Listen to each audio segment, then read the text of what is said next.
It is a nightmare for some Central Texas families finding out their most vulnerable loved ones lived in what some people describe as deplorable conditions. Today, more allegations against 45-year-old Renee Segura and her unlicensed assisted living facility called God's Blessings.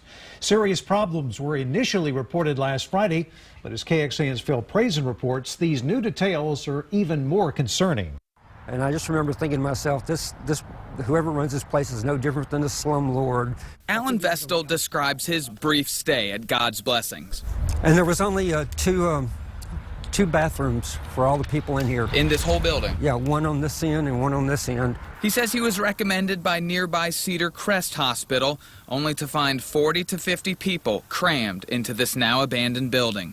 According to him, they were barely fed, and the facility didn't have basic supplies. He had to borrow another patient's glass to get a drink of water.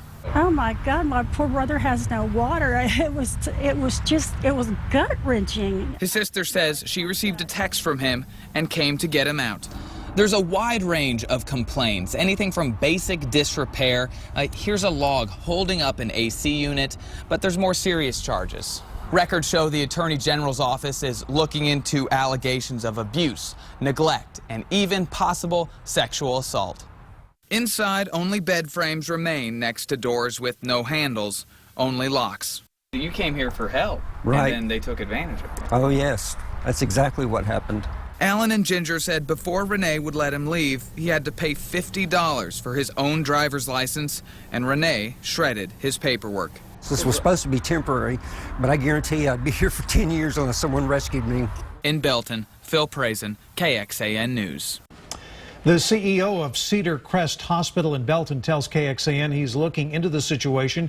Neither Belton police nor Austin police have charged Segura with anything criminal. The State Attorney General's office and the Department of Aging and Disability Services are investigating civil crimes for now. Segura is expected in court on August the 27th. Many aging Texans need assisted living services, and the cost forces some people to turn the unlicensed homes to get that care.